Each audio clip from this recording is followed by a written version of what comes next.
No. This can't be real. Like, there's no way people actually believe this, right? Like, there's no. Okay, I'm calling it now. I think they're exhausting it too much.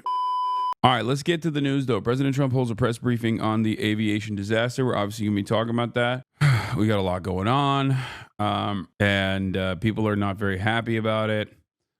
For those of you who don't know what happened, last night, or is it night? I don't know. It was during the night, right? This is one of the hardest parts about being in Japan, is that I don't know how to describe what time things are happening in America. You know what I'm saying?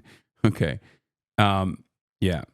A jet with 60 passengers and 4 crew members collided with an Army helicopter, a Black Hawk, from what I understand, while approaching the Ronald Reagan National Airport near Washington, D.C., sending the 2 aircraft plummeting into the Potomac River and killing everyone on board. It's actually a massive tragedy, considering that the jet with the 60 passengers was basically about to land, right? The Army helicopter was flying without, the Army helicopter basically flew into the plane from the videos that I've seen. It seems like the helicopter did not have like the proper designation for flying, where you're just like constantly supposed to blast out to air traffic control that you're flying. The helicopter was warned about the plane, but they were looking at the wrong plane at the time. Air clearance. Yeah. ADSB. Thank you. A lot of aviation heads in the chat. I don't know the exact details. I can't remember the exact names. Anyway, the collision occurred at around 9 p.m. Wednesday in one of the world's most tightly controlled airspaces. This is Washington, D.C. This is the capital of the United States of America. There are flights happening all the time, in and out, and also there are a lot of helicopters flying around.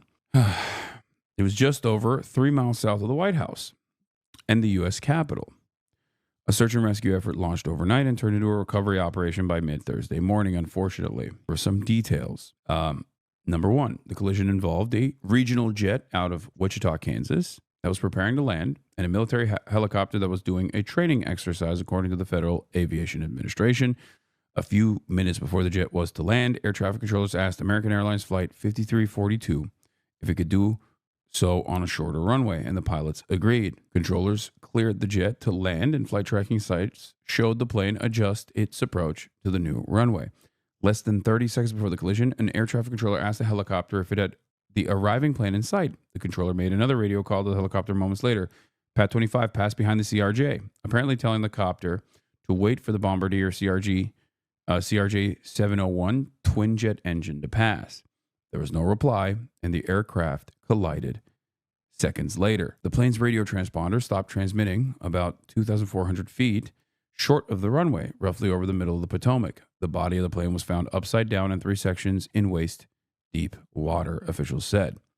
The helicopter's wreckage was also found in the river. NTSB officials said they were working to recover the data recording equipment from both aircraft. Now, there are a lot of issues here, and there are a lot of systemic factors in play. TMZ actually went and got the air traffic control audio, which is kind of crazy to think about. Here it is. Crazy that it's TMZ that actually acquired the audio. Here it is. I don't know if you caught earlier what happened, but there was a collision on the approach in the 33. 6342. First 5342 at the Wilsonbury tank confirmed for runway 33, clear to land. Did you see that? Oh, that's public and AP got it first for what it's worth? Oh, okay. American 3130, go around, turn left in 250, climb maintain 3000. Black check 3, can you return to base? Black check 3, proceed direct. Yeah, sorry for the spam, but I'm an amateur pilot. No media anywhere is stating that the U.S. military just killed 60 or so people, and everyone is focusing on the FAA staffing when the 3 people on the heli should have seen that out of the plane. Yeah, no, this is entirely. There are still systemic factors at play. I think the FAA firings or the FAA downsizing is a major problem here. I think that plays a role for sure. But yeah, it's entirely the military's fault here for sure. They did it on purpose. I I suspect that this is going to draw a lot of conspiratorial-minded people. The question we must ask ourselves and everyone else is, why would the American military assassinate 60 American citizens in the most public spectacle you have seen? What is the purpose?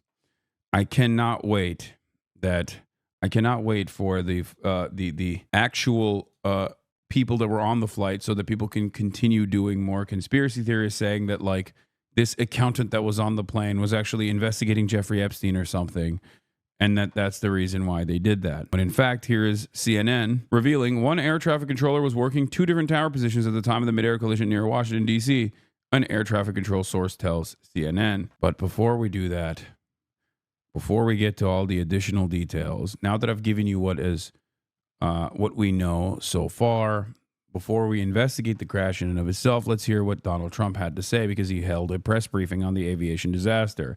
I haven't seen this yet, but let me suspect something. Okay, I'm gonna be speculating on something that took place already. I'm assuming that DEI will be mentioned. Let's take a look. I'd like to request a moment of silence for the victims and their families, please.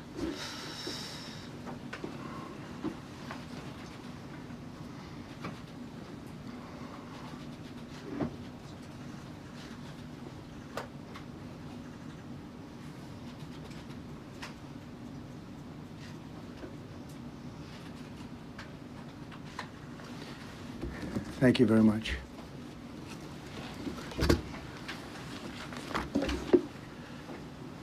I speak to you this morning. Isn't it awesome that there's just something that you can always blame when your decisions, like when your administrative decisions could directly lead to these issues? You can always turn around and just be like, nah, it's the fact that black people may or may not have been working the job. Great stuff, man. It's always a fantastic, super easy way to deflect the blame. I was a CH-47 crew chief. The helicopter could not have taken down the plane on purpose. They could have been in the wrong place and the plane would hit them if the ATC didn't catch them and correct in time. Helicopters are very slow compared to airliners. Yeah, I don't know why people think that the helicopter literally directly collided with the plane deliberately. It's insane. I don't think people understand how fast planes are and how slow helicopters are in comparison. And they just think it's like Grand Theft Auto 5, maybe. It's because the video looked like it was flying straight to it. Yeah, from your perspective, it looks like the helicopter is flying straight into the plane. That's physically not possible unless a plane has been parked. A helicopter, like a plane that is, even when a plane is landing, they're still faster than a helicopter. What's the speed of the plane on approach? Like even when the plane is approaching the runway, is still going like, 150, 140, 120, 100 miles. Like have you never seen a plane land? Like think about how fast it is when it touches the ground, even when it touches the runway. Think about how fast that plane is. And that is after the plane has already like pumped the brakes per se. It's a very fast moving target. 150 landing speed, FAA Andy here. Was an air traffic controller in the Marine Corps and then was a drone pilot. Most of our aircraft don't fly. Dudes are exhausted because they make us. They aren't supposed to. Pull 12 on, 12 off, then do flight ops. The military doesn't care about rules. Most drink before work too in aviation law. Jesus Christ. For our nation, just before 9 p.m. last night, an American Airlines regional jet carrying 60 passengers and 4 crew collided with an Army Black Hawk helicopter carrying 3 military service members over the Potomac River in Washington, D.C., while on final approach to Reagan National Airport. Both aircraft crashed instantly and were immediately submerged into the icy waters of the Potomac. Real tragedy. The massive search and rescue mission was underway throughout the night, leveraging every asset at our disposal, and I have to say the local, state, federal, military, including the United States Coast Guard in particular, they've done a phenomenal job. So quick, so fast, it was mobilized immediately. The work has now shifted to a recovery mission. Sadly, there are no survivors. This was a dark and excruciating night in our nation's capital and in our nation's history, and a tragedy of terrible proportions. As one nation, we grieve for every precious soul that has been taken from us so suddenly, and we are a country of, really, we are in mourning. This has really shaken a lot of people, including people, very sadly, from other nations who were on the flight. For the family members back in Wichita, Kansas, here in Washington, D.C., and throughout the United States and in Russia, we have a Russia contingent, some very talented people. Unfortunately, were on that plane. Very, very, very sorry about that. Whose loved ones were aboard the passenger jet. We can only begin to imagine the agony that you're all feeling. Nothing worse. On behalf of the First Lady, myself, and 340 million Americans, our hearts are shattered alongside yours, and our prayers are with you now and in the days to come. We'll be working very, very diligently in the days to come. We're here for you to wipe away the tears and to offer you our devotion, our love, and our support. There's great support. In moments like this, the differences between Americans fade to nothing compared to the bonds of affection and loyalty that unite us all, both as Americans and even as nations. We are one family, and today we are all heartbroken. We're all searching for answers. That icy, icy Potomac, it was a cold, cold night, cold water. We're all overcome with the grief for many who have so tragically perished, will no longer be with us. Together we take solace in the knowledge that their journey ended not in the cold waters of the Potomac, but in the warm embrace of a loving God. We do not know what led to this crash, but we have some very strong opinions and ideas, and I think we'll probably state those opinions now, because over the years I've watched as things like this happen, and they say, well, we're always investigating, and then the investigation 3 years later, they announce it. We think we have some pretty good ideas, but we'll find out how this disaster occurred, and we'll ensure that nothing like this ever happens again. The FAA and the NTSB and the U.S. military will be carrying out a systematic and comprehensive investigation. Our new Secretary of Transportation, Sean Duffy, his second day on the job when that happened. It's a rough one. We'll be working tirelessly. He's a great gentleman. The whole group these are great people, and they are working tirelessly to figure out exactly what happened. We will state certain opinions, however. I'm also immediately appointing an acting commissioner to the FAA. Trump signs an order blaming Biden and DEI for flight dangers. No. This can't be real. Like, I mean, this is, I'm sure this is real. Of course it's real. That's very Trump. But like, there's no way people actually believe this, right? Like I think stuff like this is it's going to lead to a diminished results, right? Because you can't constantly say, oh, this is a consequence of woke. This is a consequence of DEI. This is a consequence of woke DEI over and over again, and then expect people to go, yeah, that's right. That is probably what it is. Like, there's no, okay, I'm calling it now. I think they're exhausting it too much. They're hitting the woke. You have no idea what's coming, Unc. No, I think the average person is going to be like, all right, dude, come on. I think that you can only exhaust that for so long. People inevitably experience fatigue. Okay, that's what it is. I think looking at look. You want to know why? I think this? Because notice how he started this conversation. He started this by, one, reading a piece of paper instead of freestyling. That implies the severity of the tragedy. Number two, in the piece of paper that he's reading, he said things along the lines of, today we are united as one nation. Okay? That also implies the severity of the tragedy. Donald Trump is an insane person who normally doesn't care about anything other than himself. So much so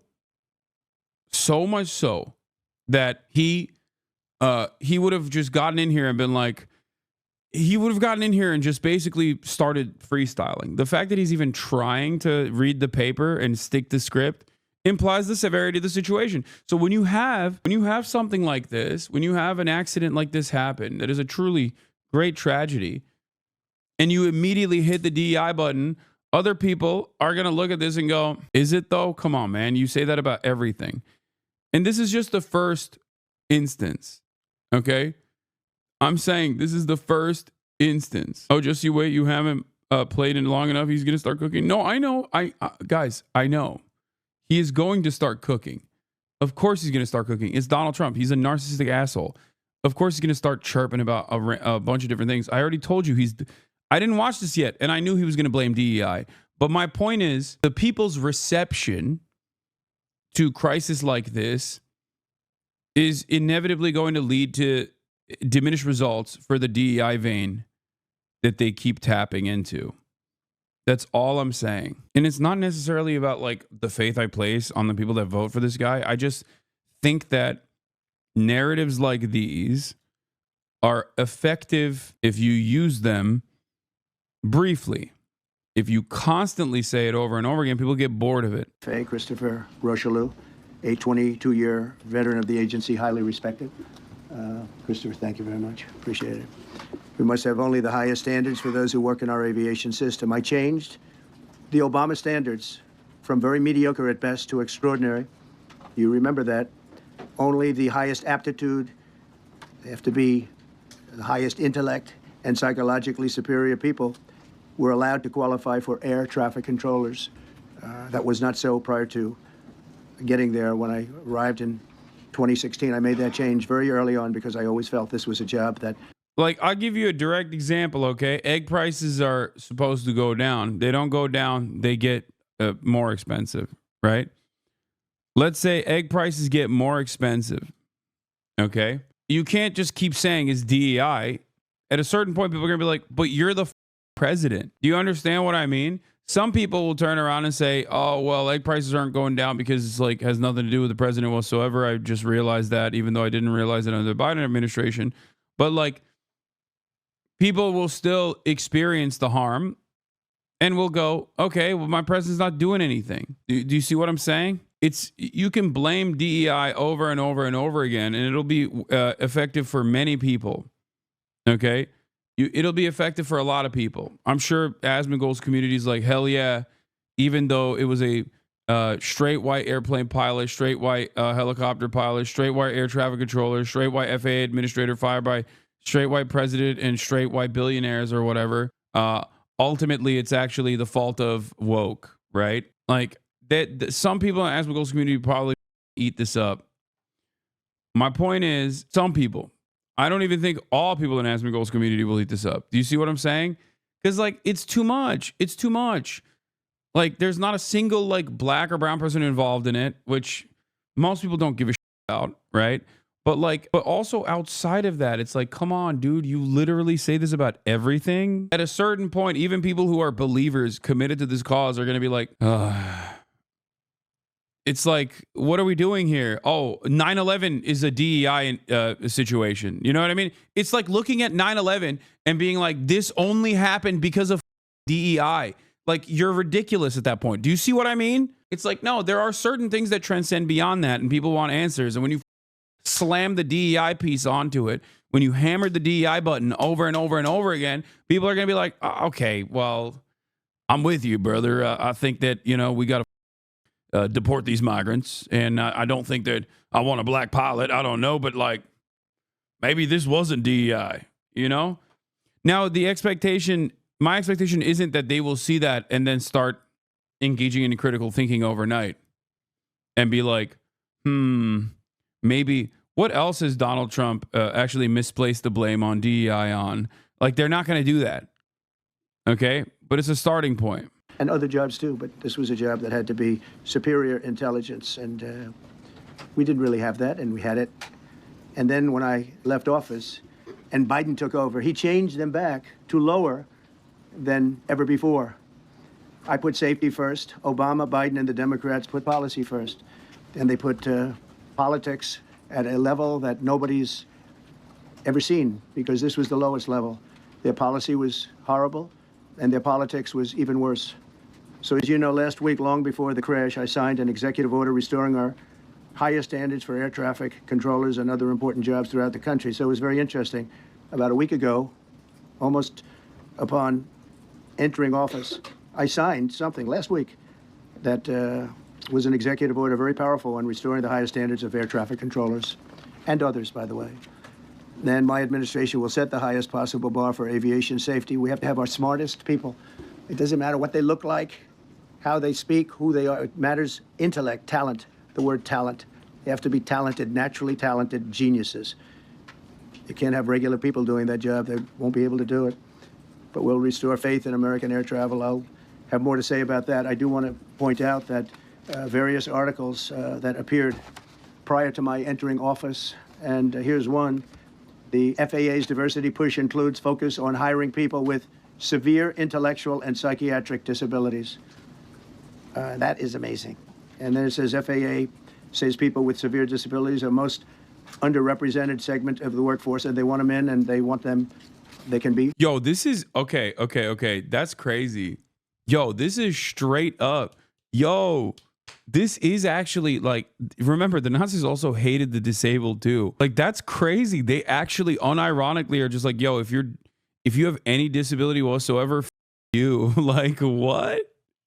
That's crazy. Yo, what is happening? Also, I feel like Donald Trump is kind of disabled himself. You know what I mean? Like, what's he talking about? These guys don't even care about being a part of the in-group. They just believe that if they say the right things, they'll be a part of the in-group. Air traffic controllers, I don't think so. This was in January 14th, so that was a week before I entered office. They put a big push to put diversity into the FAA's program. The ATC tower for this incident reportedly had 19 to the 30 staff say they needed for safe operation. That's the case for like ATC nationwide. Oh, I hate this. Dude, our endless profit seeking and endless cost cutting initiatives are unironically making, like, it's just, oh God, it's making air travel less safe. It will ruin commerce. It will have major impacts. This is a problem that Ronald Reagan, I think, played a formative role in creating, and no president has really fixed it. Then another article, the Federal Aviation Administration, this was before I got to office, recently, second term. The FAA is actively recruiting workers who suffer severe intellectual disabilities, psychiatric problems, and other mental and physical conditions under a diversity and inclusion hiring initiative spelled out on the agency's website. Can you imagine? These are people that are, I mean, actually, their lives are shortened because of the stress that they have. Brilliant people have to be in those. Trump's previous FAA was hiring qualified people with disability as well. Trump has made clear he has less than zero evidence that the FAA's hiring people with disabilities contributed to yesterday's crash. So this whole conversation is a non sequitur. But since he has started the conversation, some facts. The same FAA website language Trump blasted today by hiring people with intellectual and psychiatric disabilities and other significant targeted disabilities was on the FAA website throughout his first presidency. In addition to FAA, under Trump, launched and repeatedly promoted a pilot program to hire capable, qualified people with targeted disabilities in air traffic control positions. The Department of Transportation has pushed, at least since the W. Bush administration, to hire more people with targeted disabilities. And the FAA repeatedly said during Trump's first term that it'd continue to do so, emphasizing, as it did under Biden, that they have to meet the qualifications for the posts. The January 14th Fox News article Trump cited today as evidence of a last-minute Biden FAA diversity hiring push right before the Trump came back into office. It was actually published a year ago, January 14th, 2024. Again, it was criticizing the same language that had been on the FAA website since at least 2013. I'm mostly staying off the site because gestures broadly at the site, but come on now. Alexander, the implication that this policy is new or that it stems from efforts that began under the Biden administration is demonstrably false.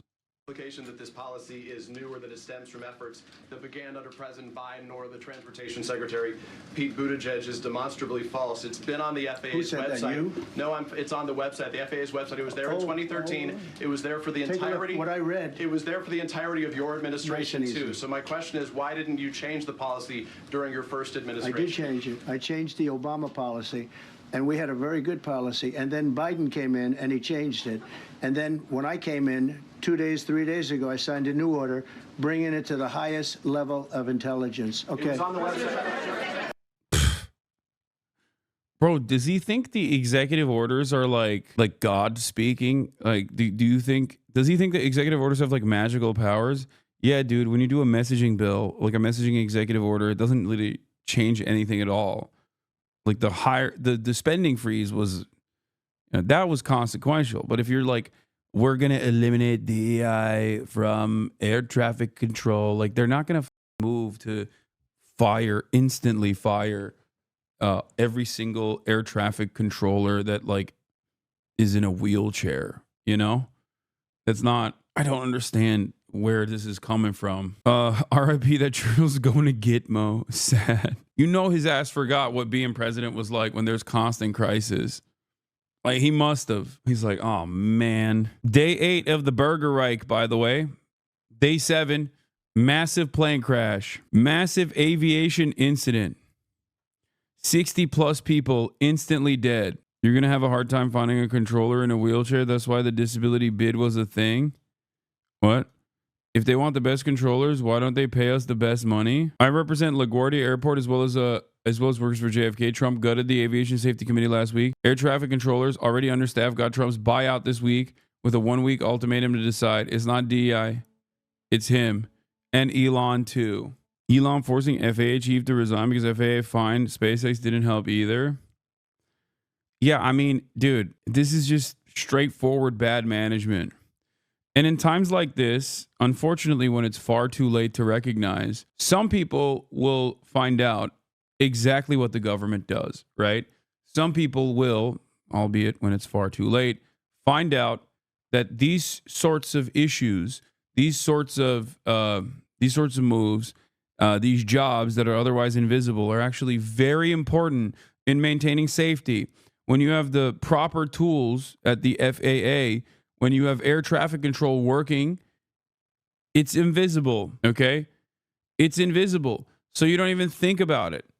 You only think about it. You only think about the ATC being understaffed when it no longer is invisible. I read, there are reports on this stuff that the air traffic control in the United States of America has significant understaffing. It is the same principle at virtually every job site at this point. Virtually every industry, every sector demands more labor participation, higher percentages, higher numbers of the workforce. And yet our cost cutting demands that people operate more efficiently. And that efficiency is going to lead to a lot of issues. That efficiency is going to cause problems, okay? Efficiency at the hospital implies that your emergency room nurse is having to take care of more than 5 patients, which is supposed to be the norm. 4 patients is supposed to be the max, right? Efficiency implies your nurse is now taking care of 10 patients, 20 patients, and you cannot give proper medical care to 20 people when on your 12-hour shift, the maximum amount of people that you're supposed to be taking care of is 4 people. But hey, guess what? That's a good cost-cutting initiative, right? It's better for the bottom line of the hospital, but it's actually lower quality care overall. It's also less safe overall. You do not want your grandparents or your loved ones to be taking care of someone who unfortunately does not have the proper bandwidth, the proper time, the space to take care of them, right? That is a great example of understaffing leading to worse results and less safety overall. It's not like the nurses are worse. It's just they're taking on so much more. And the same goes for the ATC. It's not like the ATC itself is doing a worse job because they're just like more black or something. It's because there are more people that must be hired for these jobs, but that costs money and we don't want to do that. And their lives are actually shortened, very substantially shortened because of the stress where you have many, many planes coming into one target. And you need a very special talent and a very special genius to be able to do it. Targeted disabilities are those disabilities that the federal government, as a matter of policy, has identified for special emphasis in recruitment and hiring. The FAA's website states they include hearing, vision, missing extremities, partial paralysis. An FAA employee I know confirms the agency already lacks sufficient air traffic controllers. This is hours before the crash, by the way. The so-called buyouts and other attacks on federal employees won't help. Remember that fact when flight delays, crashes commence?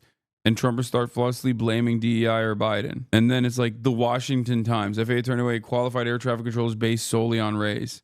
From the editorial board of the Washington Times. That is literally an editorial piece from the Washington Times. It's no different than just like making up your own headline and then posting that as quote unquote proof. It's so goddamn stupid, man. That's the level of care and attention we have to proper media coverage nowadays. It's just like, hey, I saw this article headline that agrees with me. Look at it. It's like, did you read the article? Did you look at did you look at the outlet? Are you familiar with the outlet whatsoever? Like, is it an editorial op-ed? Like, is it an editorial piece? Is it actually objective news reporting? Is this website capable of objective news reporting? You says you lol.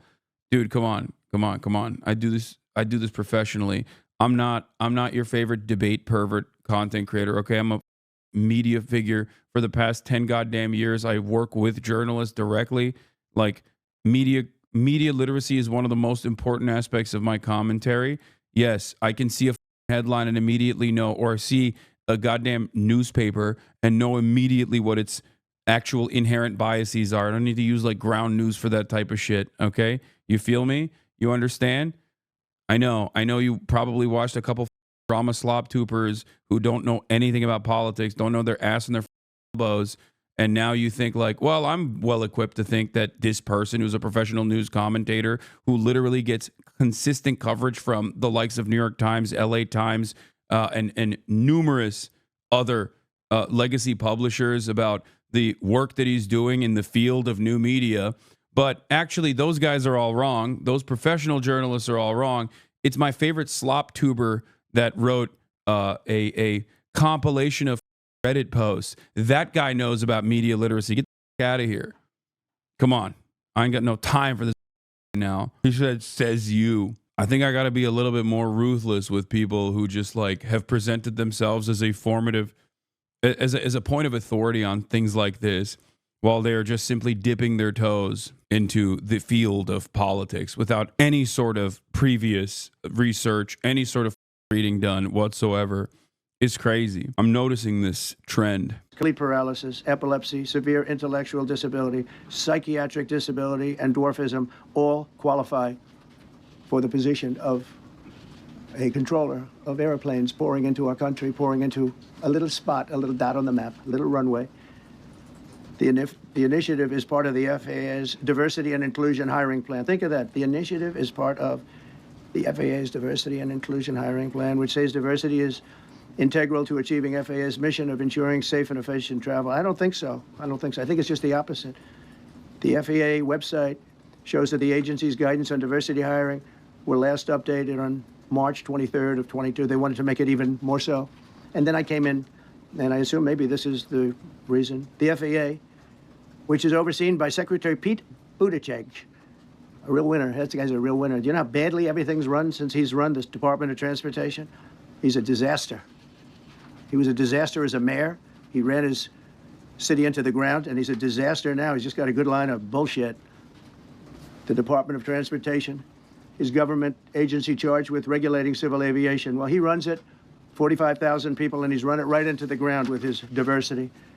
So I had to say that it's terrible. Then it's a group within the FAA, another story, determined that the workforce was too white, that they had concerted efforts to get the administration to change that and to change it immediately. This was in the Obama administration just prior to my getting there. And we took care of African Americans, Hispanic Americans. We took care of everybody at levels that nobody's ever seen before. It's one of the reasons I won. But they actually came out with a directive, too white. And we want the people that are competent. But now we mourn and we pray, and would like to ask all Americans to join me in a moment of silence as we ask God to watch over those who have lost their lives and bring comfort to the loved ones. And I just want to say God bless everyone in this room. This has been a terrible, very short period of time. We'll get to the bottom of it. So we all saw the same thing. We've seen it many times. I've had the honor of hearing tapes. Tapes are scary, very scary tapes. You had a airliner coming in, American Airlines. He was doing everything right. He was on track. He was the same track as everybody else. They came in. It's probably the same track as they've had for 25 years or more. He's coming in the path. And for some reason, Tom Cotton, he admitted moment later. He had a helicopter that was at the same height, obviously when they hit, but pretty much the same height, and going at an angle that was unbelievably bad. When the air traffic controller said, do you see, he was talking about, do you see him? But there was very little time left when that was stated. And then also, he said, follow him in. And then almost immediately after that, seconds after that, there was the crash that took place. Well, you follow him in, that means like everything's fine, follow him in. You had a pilot problem from the standpoint of the helicopter, because it was visual. It was a very clear night. It was cold, but clear, and clear as you could be. The American Airlines plane had lights blazing. They had all of their landing lights on. I could see it from... President Trump just not asked if he'd visit the crash site. Response, what's the site? The water? You want me to go swimming? He's got such a way with words, dude. Memorandum titled Immediate Assessment of Aviation Safety.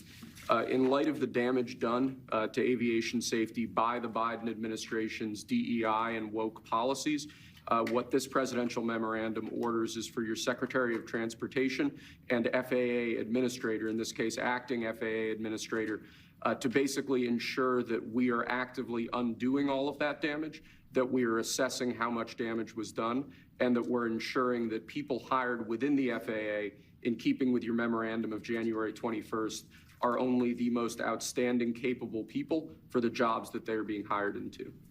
In other words, competence. Yes, sir. Elevating competence over everything. Dude, everything. Like, 9/11 happens in the United States of America, and our leaders immediately use that as an opportunity to go to war with like all these countries in the Middle East, resource-rich nations that we want to invade. Tragedy happens under the Trump administration, and they're like, well, this actually is because we didn't the disabled. Far too many black people that have been hired for these positions. Like, it's crazy. Not to say that like one is better than the other, okay? Make no mistake. Moments of crisis create moments of opportunity for all administrations, okay? It's just crazy that like the scope has narrowed in spectacular fashion. Interesting stuff. Kennedy Center tape. We had a tape up on the Kennedy Center. That seems to be the primary. That's why I'm sure we'll see other tapes, because it's such an area where there are a lot of cameras looking up into the air, into space. So we'll probably see many other shots of it before too much time goes by. But we had a situation where you had a helicopter that had the ability to stop. I have helicopters. You can stop a helicopter very quickly. It had the ability to go up or down. I just don't see it has to do with the ATC being understaffed. Well, it's because you're actually looking at a real problem that exists in the ATC. Okay. Also, accidents still happen regardless if the ATC was properly staffed. Okay. I mean, look no further than like a place like South Korea, right? Despite the fact that these are also capitalist dystopias, like these places actually, these nations place a lot of emphasis on safety and maintain redundancies, right? Redundancy is the key to safety in general. You can never have too many people working on safety measures, and you can never actually, especially in air travel, you can never have too many redundancies. It's not a thing. Like most of these planes have multiple fail safes. When something experiences a point of failure, there is like numerous other systems in place that you can utilize, right? The problem is with, you are wrong, Korea has a terrible track record of safety. I mean, okay, Japan. There's never going to be, my point is this. There is never, first of all, I'm pretty sure that Korean safety standards, especially for flights, have gotten much better since that, not the Jeju Island tragedy, but the previous one before then. The reason why I'm using that as a point is that no matter how safe you want to be, there's always going to be some issues. Accidents still happen, okay? But the major problem is safety measures yield positive results, not immediately, but they yield the positive results that are invisible, and those benefits can only be seen in the long term, okay? Because instability and unsafety, like instability and a lack of safety, will cause people to lose confidence in flying in a tin can, okay? When that happens, the entirety of the airline industry is cooked. But if we are so hyper-focused on short-term, if we're so hyper-focused on short-term profit, okay, over long-term stability, safety is inherently antagonistic to those goals. Safety measures require more people to be hired. Safety measures require the process of procurement to be longer. Safety measures require the process, everything to be slower, right? And that is antagonistic to supercharged profits. It leads to lower profit margins. So safety and regulation is inherently antagonistic to profits. That's it. And the more we care about profits, the more we emphasize the importance of profit margins improving, the less we emphasize the importance of safety. Let's continue. The ability to turn, and the turn it made was not the correct turn, obviously. And it did somewhat the opposite of what it was told. We don't know that that would have been the difference because the timing was so tight. It was so little. There was so little time to think. But what you did have is you had vision. The helicopter had vision of the plane because you had vision of it all the way, perfect vision of it all the way from at Kennedy Center where the tape was taken. And for some reason, there weren't adjustments made. Again, you could have slowed down the helicopter substantially. You could have stopped the helicopter. You could have gone up. You could have gone down. You could have gone straight up, straight down. You could have turned. You could have done a million different maneuvers. For some reason, it just kept going and then made a slight turn at the very end. And by that time, it was too late. They shouldn't have been at the same height because if it wasn't the same height, you could have gone under it or over it. And nobody realized, or they didn't say that it's at the same height. At the same height, it still wouldn't have been great, but you would have missed it by quite a bit. Could have been 1,000 feet higher. It could have been 200 feet lower. But it was exactly at the same height, and somebody should have been able to point that out. So all of this is going to be studied, but it just seems to me, from a couple of words that I like to use, the words common sense, some really bad things happened, and some things happened that shouldn't have happened. So you had a helicopter going in identical direction. You had a helicopter that was at the exact same height as somebody going in essentially the opposite direction. You had a plane that was following a track, which is a track that every other plane followed. And I don't imagine, I know I've heard today that they might have been following the preceding plane, which was pretty close, but not that close, the preceding plane. But you wouldn't have even been able to see that because of the direction that the helicopter was coming in at. So you had a confluence of bad decisions that were made. And you have people that lost their lives, violently lost their lives. We're going to take a few questions. I'd like to ask our new Secretary of Transportation to say a few words. Sean Duffy, great gentleman, just started. It's not your fault, and I know you agree with me very strongly on intellect and even psychological well-being of the air traffic control. It's such an important position, and I think I can't emphasize stronger. I changed it when I first ran in 2016. I changed it. We had the highest standard that you could have, and then they changed it back. That was Biden to a standard I read it to you. That was from one of your papers. One of the people in this room actually wrote that. And then I changed it back a few days ago. And unfortunately, that was, we'll see. We don't know that necessarily it's even the controller's fault. But one thing we do know, there was a lot of vision, and people should have been able to see that, you know, at what point do you stop? At what point do you say, wow, that plane's getting a little bit close? So this is a tragedy that should not have happened. Please, Sean. Thank you, Mr. President. And I would just note the President's leadership has been remarkable during this crisis. We've had a whole of government response, local.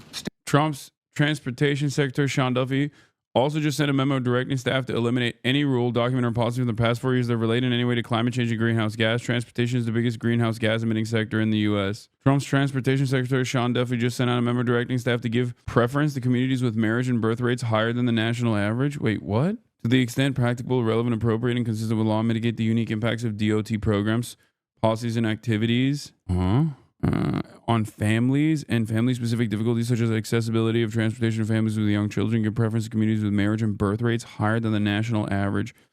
including administering the Federal Transit Administration's Capital Investment Grant Program. I don't understand. Is it like DEI without saying DEI? Aren't communities with a higher birth rates above the national average literally like minority communities? Are they just like trying to sneak in DEI or something without... What is happening? Sent to me from a pilot. Beginning on Saturday, February 1st, San Carlos Federal Contract Tower will be understaffed. ATC 0. Oh, great. That's cool. That seems like a good... Wait, unstaffed? Wait, my brain refused to read it correctly. Wait, what? Unstaffed? What? Dude, I swear to God, my brain didn't read it. My brain was like, oh, understaffed. Great. Like my brain was like, no. ATC 0 is usually a thing at small airports. This morning, we were informed by FAA headquarters that the SQL tower will be unstaffed. ATC 0, starting Saturday, February 1st. The FAA has awarded a new contract for air traffic services SQL to Robinson Aviation. However, the contract does not include locality pay to account for the high cost of living in the San Francisco Bay Area. As a result, RVA's employment offers to current SQL controllers were significantly lower than their current compensation under Serco. Understandably, all current controllers have declined RVA's offers. Our controller's last day at SQL will be Friday, January 31st. If you have the chance, please thank them for their excellent service they provided the SQL for the past year. We requested temporary FAA staffing for the tower solution currently being implemented at Eagle Airport in Colorado during its transition from Serco to RVA. However, the FAA informed us this morning that they will not provide temporary personnel for SQL. Key airport, a long approach to SFO to lose all air traffic controllers this week. So this is a tiny airport, right? And you might think, well, it's just a tiny airport. Who cares? Like, there's plenty of tiny airports that just go unstaffed from time to time. But isn't this near a major airport? There's still obviously like a network of, there's obviously still planes that are flying in the sky above and near this area, especially when they're approaching a major airport. And therefore, I see this being Hipster is a private pilot, not for an airline. I'm a pilot, received this email from an airport manager about the issue that's been growing problem for the years in the Bay Area, and is now growing even worse. San Carlos Airport is an airport within 10 miles of San Francisco International Airport, and will have no traffic controller starting February 1st. Oh, SQL is directly between SFO and a NASA test site. Nice. Okay. I'm gonna let Trump ride for a second, or Sean Duffy ride for a second. State, federal, and when you see that kind of cooperation, it begins with the leadership in this body. So thank you for that, Mr. President. You make our jobs a lot easier. You made an important point that when we deal with safety, we can only accept the best and the brightest in positions of safety that impact the lives of our loved ones, our family members. And I think you make a really important point on that, Mr. President. That is the motto of your presidency, the best and the brightest, the most intelligent coming into these spaces. I want to take a moment and extend my condolences to the families of the loved ones. We commit to them that we are going to get to the bottom of this investigation, not in 3 years, not in 4 years, but as quickly as possible with the NTSB, who is here today, as well as the FAA. What happened yesterday shouldn't have happened. It should not have happened. And when Americans take off in airplanes, they should expect to land at their destination. That didn't happen yesterday. That's unacceptable. And so we will not accept excuses. We will not accept passing the buck. We are going to take responsibility at the Department of Transportation and the FAA to make sure we have the reforms that have been dictated by President Trump in place to make sure that these mistakes do not happen again. And again, I want to thank you for your leadership, Mr. President, and I appreciate the confidence you placed in me. Thank you. Pete, would you like to say something, please? Well, thank you, Mr. President. Again, I want to echo what the Transportation Secretary said about your leadership. From the moment we found out about this, we were in contact with the White House trying to determine exactly what happened. I would echo it as well. No excuses. We're going to get to the bottom of this. We first and foremost, from the Defense Department, want to pass our condolences to the 64 souls and their families that were affected by this. Never should happen. And certainly the 3 service members, the 3 soldiers, a young captain, staff sergeant, and a CW2, chief warrant officer, on a routine annual retraining of night flights on a standard corridor for a continuity of government mission. The military does dangerous things. It does routine things on the regular basis. Tragically, last night, a mistake was made. And I think the president is right. There was some sort of an elevation issue that we have immediately begun investigating at the DOD and Army level. Army CID is on the ground investigating. Top-tier aviation assets inside the DoD are investigating, sir, to get to the bottom of it so that it does not happen again, because it's absolutely unacceptable. But I want to echo what the Transportation Secretary and you, Mr. President, said, because it pertains to the DoD as well. We will have the best and brightest in every position possible. As you said in your inaugural, it is colorblind and merit-based. The best leaders possible, whether it's flying Black Hawks and flying airplanes, leading platoons, or in government. The era of DEI is gone at the Defense Department, and we need the best and brightest, whether it's in our air traffic control, or whether it's in our generals, or whether it's throughout government. So thank you for your leadership and courage on that, sir, and we'll stand by you on it. Thank you very much. JD, please. Well, thank you, Mr. President, for your leadership. I just want to reemphasize something the President said, and you've heard from the Secretary of Transportation and of Defense. There really was a whole of government response. We were all on the phone. We were all communicating yesterday, trying to get to the bottom of this immediately, but also try to communicate with the American people about what happened.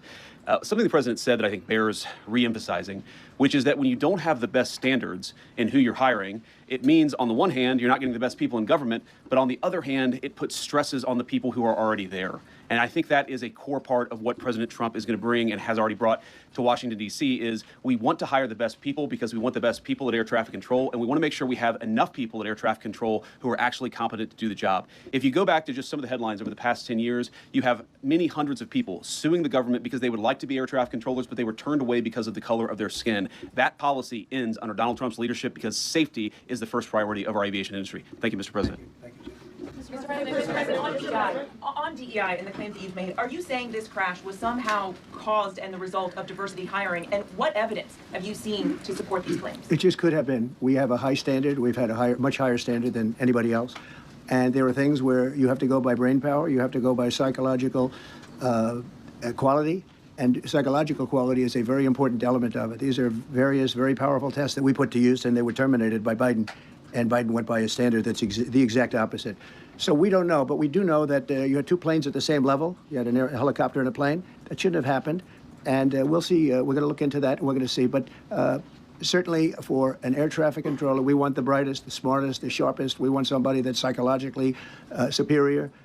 And that's what we're going to have. Yeah, yeah, please, go ahead. Mr. President, you mentioned at the top of the briefing that there were several Russian nationals on the flight. Yes. Will the U.S. government be willing to facilitate the transfer of their remains, considering yes, we will. the fact there is no direct air travel between the two countries? We've already been in contact with Russia, and the answer is yes, we will facilitate. Yes. Please, go ahead. Thank you, Mr. President. The situation in the Democratic Republic of the Congo is getting worse, even though President John Lorenzo has been mediating the conflict between Rwanda and the Democratic Republic of the Congo because he wants to bring peace. Something that is often talked about, obviously, but it bears repeating in this process that I find particularly strange is the reality that someone like Pete Hegseth talking about DEI standards and unqualified people being hired for positions within the government is so insane. It's like, bro, do you hear yourself? Like, are you okay? Like, what are you then?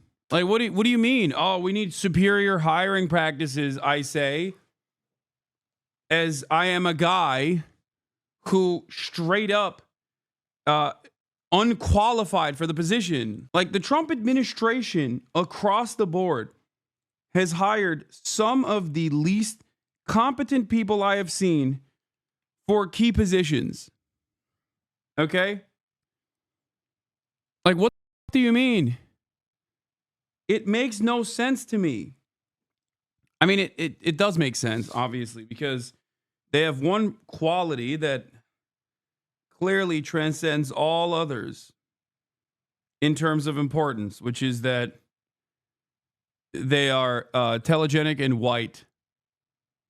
How are you getting home, King? I mean, I don't know. It's going to be difficult. It's getting more difficult by the day. He does look like Dick Cheney, the guy who's rubbing his hands. You're right. Sean Duffy is literally an MTV reality TV show, Andy. It's insane.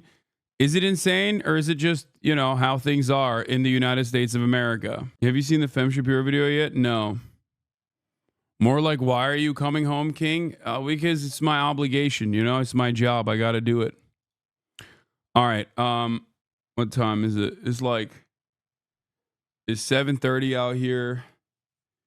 I have to stability. move The situation to the is next really bad right now. segment I want today, to hear from Ms. because President. we have a if you lot going any on. plan We got a in lot the future to bring in the Well, you're Democratic asking me a question about Republic of Rwanda, and it is a very serious problem. I agree, but I don't think it's appropriate right now to talk about it. But it is a very serious problem. We don't even yet know the names of the 67 people who were killed, and you are blaming Democrats and DEI policies and air traffic control, and seemingly the member of the U.S. military who was flying that Black Hawk helicopter. Don't you think you're getting ahead of the investigation right now? No, I don't think so at all. I don't think with the names of the people. You mean the names of the people that are on the plane? You think that's going to make a difference? They are a group of people that have lost their lives. If you want a list of the names, we can give you that. We'll be giving that very soon. We're in coordination with American Airlines. We're in coordination very strongly, obviously, with the military. But I think that's not a very smart question. I'm surprised coming from you. Please. Thank you, President Trump. Thank you for being here. Based on your analysis so far, do you have a sense of who was at fault, if it was the plane, the helicopter, air traffic control, and can you assure people that it is safe to fly in and out of D.C.? Well, I've given you the analysis, and the analysis was it was based on vision. You had a lot of people that saw what was happening. You had some people that knew what was happening. There was some warnings, but the warnings were given very, very late. You know, those warnings were given very late. It was almost as they were given. A few seconds later, there was the crash. It should have been brought up earlier. But the people in the helicopter should have seen where they were going. I can't imagine people with 20/20 vision not seeing, you know, what's happening up there. Again, they shouldn't have been at the same height. You're going in reverse directions or sideways directions. Obviously, you want to be at different heights. I see it all the time when I'm flying. You have planes going in the opposite. They're always lower. We're higher. So if somehow there's a screw up, there's not going to be a tragedy. It'll be close, but you know, there's never going to be a tragedy if you're at a different elevation. For whatever reason, they were at the same elevation. And also, from the American Airlines Center, he's along the track that every plane is along.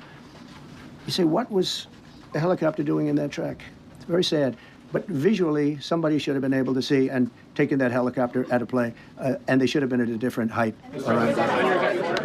Thank you, sir. You mentioned the Russians that were on board that plane. What other nationalities were on board that passenger? There were a couple of others. We're going to be announcing it in about an hour. We have some very specific information. We're calling the countries. We've spoken to most of them, but there were some other countries represented. Mr. President, have I spoken to President Putin? I have not, no.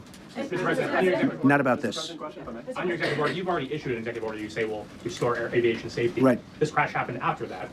Was the executive order successful, and what more needs to change to keep people safe? Well, you know, we issued it 3 days ago, and we're in the process of making those changes. This is something that should have been done a long time ago. Actually, my original order should have never been changed, and I think maybe you wouldn't have had this problem. Maybe. Yeah, please, go ahead. Thank you. We see like everyday life that very often those diversity hires cause sometimes issues, as you just mentioned. So what plan do you have? Are we going to see some fire? Are you going to fire some of those diversity hires in the federal government? What plan do you have? I would say the answer is yes. If we find that people aren't mentally competent, you see the language. The language is put out by them. And if you see that, I'm not going to bore you by reading it again, but these are not people that should be doing this particular job. They'd be very good for certain jobs, but not people that should be doing this particular job. Mr. President, you have today blamed the diversity elements, but then told us that you weren't sure that the controllers made any mistake. You then said perhaps the helicopter pilots were the ones who made the mistake. It's all under investigation. I understand that. That's why I'm trying to figure out how you can come to the conclusion right now that diversity had something to do with this crash. Because I have common sense, okay? And unfortunately, a lot of people don't. We want brilliant people doing this. This is a major chess game at the highest level. When you have 60 It's planes common coming sense, in during dude. a short Common period of time, and sense. they're all coming in different directions. Of course. And you're dealing with very high-level computer work and very complex computers. And one of the other things I will tell you is that the systems that were built, I was going to rebuild the entire system, and then we had an election that didn't turn out the way it should have. But they didn't build the systems properly. They spent a lot of money renovating a system, spending much more money than they would have spent if they bought a new system for air traffic controllers, meaning the computerized systems. There are certain companies that do a very good job. They didn't use those companies. They used companies that should not have been doing it. No, I think it's very important to understand that for some jobs, and not only this, but air traffic controllers, they have to be at the highest level of genius. Okay. I want to ask you about the ice skaters in a moment because the U.S. ice skating community was affected. But first, if I can, the cited FAA text that you read is real, but the implication that this policy is new or that it stems from efforts that began under President Biden or the Transportation Secretary Pete Buttigieg is demonstrably false. It's been on the FAA's website. Who said that, you? No, it's on the website, the FAA's website. It was there in 2013. It was there for the Take entirety. A look what I read. It was there for the entirety of your administration, nice and easy. too. So my question is, why didn't you change the policy during your first administration? I did change it. I changed the Obama policy, and we had a very good policy. And then Biden came in, and he changed it. And then when I came in 3 days ago, I signed a new order, bringing it to the highest level of intelligence. Okay. It was on the website. Please. Quiet. Welcome back to the, sorry. You mentioned that a vision was probably the problem that was at issue in this crash. There's been some reports that one of the pilots in the helicopter may be using night vision equipment. Is there any? I heard that. We don't know. We're going to know that pretty soon. It may change your viewplane if you do have the night vision. So it's very possible that could have happened. That would be maybe a reason why you wouldn't actually see as well as on a clear night. You can see sometimes better without it. Had a couple of more. Is it helpful to have your Secretary of Transportation confirmed, and does this intensify your interest in getting other nominees confirmed quickly? Go to what? Is it helpful to have your Secretary of Transportation confirmed, and does this intensify your interest in getting other nominees confirmed quickly as well? Well, sure. We want fast confirmations, and the Democrats, as you know, are doing everything they can to delay them. They've taken too long. We're struggling to get very good people that everybody knows are going to be confirmed, but we're struggling to get them out faster. We want them out faster. It's a good question, actually. We've been pushing Sean. Everyone knows Sean for a long time. He got many, many Democrat votes, but they want to take as long as they can. They ask questions like some of the questions that Peter would ask that were totally irrelevant and not very good questions, but they want to just keep it going. They want to keep it going as long as possible. I was very honored, actually, that you got so many Democrat votes. That was really good. That was really good. When I tried to meet with the families, and second question, is it your impression that middle training was done during that time? The what? The training that the helicopter was involved in. Is it anything that tells about You don't know. These are the things that will come up with the investigation. You don't know, but the helicopter obviously was in the wrong place at the wrong time, and a tragedy occurred. Please. No, go ahead, please. Thank you, Mr. President. You've been critical of the current regulations, and you've called for big reforms at FAA. I'm curious, sir. Well, I made the reforms, actually. What is your message? 3 days ago, I made them. Yes, sir. What is your message then to the American public in the weeks and months ahead? Should they feel hesitant to fly? And if you could clarify perhaps something that the Secretary said when he said that this helicopter went on a continuity of government mission? I don't know what that refers to, but they were practicing. They do that. They call it practicing, and they were, and that's something that should be done. It's only continuity in the sense that we want to have very good people, and that has to be in continuity, and that's what they refer to. But it was basically practice, and it was a practice that worked out very, very badly. Okay? On his question, the first question, should people be hesitant to fly right now? No, not at all. I've not hesitated to fly. This is something that it's been many years that something like this has happened, and the collision is just something that we don't expect ever to happen again. We are going to have the highest level people. We've already hired some of the people that you've already hired for that position long before we knew about this. I mean, long before. From the time I came in, we started going out and getting the best people because I said it's not appropriate what they're doing. I think it's a tremendous mistake. Thank you, Lord. Saved. Yeah, you got it. I was going brain dead. I know. I love asking Donald Trump what continuity of government missions mean. Like, just a man who is completely incapable of that, understanding what that means. It's too difficult of a word, too difficult of a concept for him to broach, to even begin to explain.